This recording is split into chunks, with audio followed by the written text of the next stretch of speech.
కడప జిల్లా రాజంపేటలో భారీ అగ్ని ప్రమాదం కలకలం రేపింది. రాత్రి 1 గంట సమయంలో రైల్వే స్టేషన్ రోడ్లోని దీప్ లాడ్జ్లో మంటలు చెలరేగాయి. దీంతో ఒక్కసారిగా అంతా బయటకు పరుగులు తీశారు. దట్టంగా పొగలు కమ్ముకోవడంతో మొదటి ఫ్లోర్ నుంచి చాలా మంది కిందకు దూకేశారు. అలాగే బయటపడడానికి ఒకే దారి ఉండడంతో తొక్కిసలాట జరిగింది.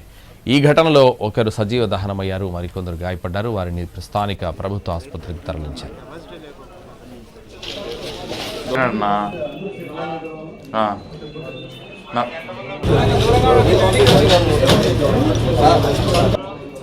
ఏం లేరు, అంతా క్లియరు.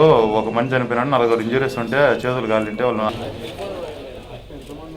కడప జిల్లా రాజంపేటలో భారీ అగ్ని ప్రమాదం కలకలం రేపింది. రాత్రి 1 గంట సమయంలో రైల్వే స్టేషన్ రోడ్లోని దీప్ లాడ్జ్లో మంటలు చెలరేగాయి. దీంతో ఒక్కసారిగా అంతా బయటకు పరుగులు తీశారు. దట్టంగా పొగలు కమ్ముకోవడంతో మొదటి ఫ్లోర్ నుంచి చాలా మంది కిందకి దూకేశారు.